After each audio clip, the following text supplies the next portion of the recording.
Hey everyone! Today we are diving into something that affects literally every single one of us. What actually is happiness? And why, in a world that has so much, can it feel so hard to find? You know that feeling, right? You're hustling, you're busy, you're constantly on the move. But at the end of the day, you just feel drained, stressed out, anxious. It's like you're on a treadmill, running as fast as you can, but the scenery never, ever changes. And that's the big, weird paradox of our time, isn't it? We've got more stuff, more convenience, more everything than any other generation in history. And yet, so many of us feel spiritually empty, kind of disconnected. So what is going on here? Okay, so let's jump into our first section, the happiness paradox. We're going to really dig into this bizarre disconnect between all the stuff we have and how we actually feel inside. Just think about it this way. In the past, life was often materially really, really tough, but people had this deep sense of community, of purpose. You could call it a kind of spiritual wealth. Now, the whole thing is flipped. We are materially loaded, but spiritually, a lot of us feel totally broke, anxious, and just suffocated. So, if we have all the things we're supposed to want, where did the joy go? That brings us to our next part. Who stole our joy? Let's go find the culprit. Well, here's the twist. The problem isn't some bad guy out there. It's actually an imbalance happening inside of us. Our material lives have just gotten so big and heavy that they've crushed our spiritual side, leaving us feeling completely lost. And at the very center of that spiritual side is what the source material calls our personal well.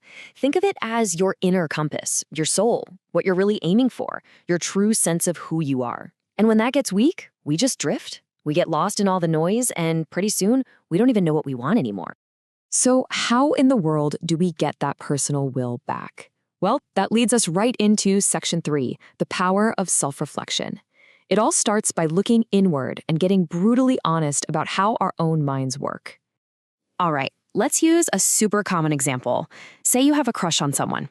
You feel that spark, that excitement, but then you do absolutely nothing. Why? Well, instead of taking that leap, our brains start weaving this intricate web of excuses. It's a three-step process we all know. First, you feel the attraction. Then, almost instantly, the excuses pop up. Oh, I don't make enough money, or we're just too different. These excuses feel so real, so logical, but really, they're just a defense mechanism. They're a story we tell ourselves to justify staying safe and avoiding rejection. And here's what's really happening under the hood. Your subconscious brain does a quick cost-benefit analysis. Look, there are basically three outcomes, right? They say yes, awesome. They say no, ouch. Or they give you some vague answer, which is just pure anxiety. So you've only got a 1 in 3 shot at a clean win. Faced with those odds, doing nothing feels way safer. The excuses, they're just the cover story. Now, to get out of this trap, there's this simple but incredibly powerful mental switch. Instead of beating yourself up asking, why did I do that, which just leads to regret, you ask, why didn't I do that? See the difference? That second question isn't about blame. It's about curiosity.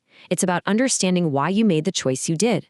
And that's the first step to real change. But this whole internal battle we have with ourselves, it doesn't just stay in our heads. It spills out into all of our relationships.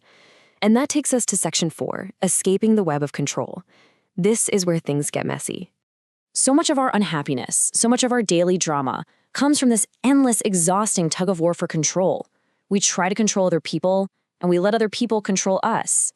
This constant need to get inside someone else's head and make them think or feel a certain way, that's the root of so much conflict. And a lot of the time, this control is so sneaky. It masquerades as love or concern. You hear things like, I'm only doing this for your own good, or that killer guilt trip. After all, I've sacrificed for you. Let's be real. These aren't expressions of care.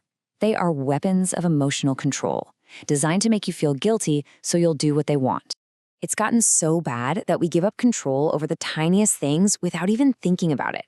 You know, you're about to go get lunch and a friend says, nah, let's get milk tea. And even if you're starving, you just say, okay, because it's easier. We make these little surrenders all day, every day. And each one chips away at our own sense of self. So the big question is, how do we get out? How do we break free from this tangled web? The answer is profound. It's powerful. And honestly, it takes a lot of guts. Which brings us to section 5, the courage to be disliked. The key idea is something called task separation. It's all about drawing a very clear line in the sand. Your task is to make your own choices, to do what's right for you. How other people feel about your choice, how they react, what they do next, that is their task. It's not your job to manage their emotions for them. So here's how you do it. First, you just ask yourself, whose task is this really? Then you make the choice that feels authentic to you. You own the consequences of that choice. And then, and this is the really, really hard part, you let it go. You have to completely let go of trying to control their reaction. Their feelings belong to them, not to you. And that right there is what it means to have the courage to be disliked. Because when you stop playing the control game, some people are not going to like it.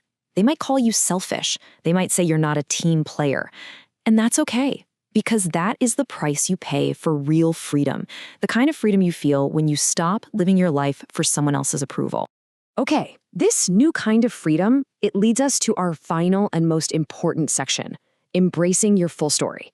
This is where we go beyond just freedom and discover a totally new way to think about what happiness even is. You know, as people, we have this funny habit. We chase after joy, we crave happiness, and we run like hell from sadness and pain. But why? Why do we see one as good and the other as bad? They're both just parts of our life. They're two sides of the same coin. And that gets us to the ultimate point here. True, deep, lasting happiness is not about having a life with no problems. It's not a life of constant pleasure. It is that profound sense of peace that comes from accepting your entire life, the good parts, the bad parts, and yeah, even the ugly parts. It's embracing your whole story. So I'm going to leave you with this one last powerful thought experiment. Imagine you were told you had to live your exact same life over again. Every single triumph, every single heartbreak, every joy, every sorrow, on an infinite loop forever. True happiness is being able to look at that destiny, at your own story, and say, yes, I'll take it. I embrace all of it.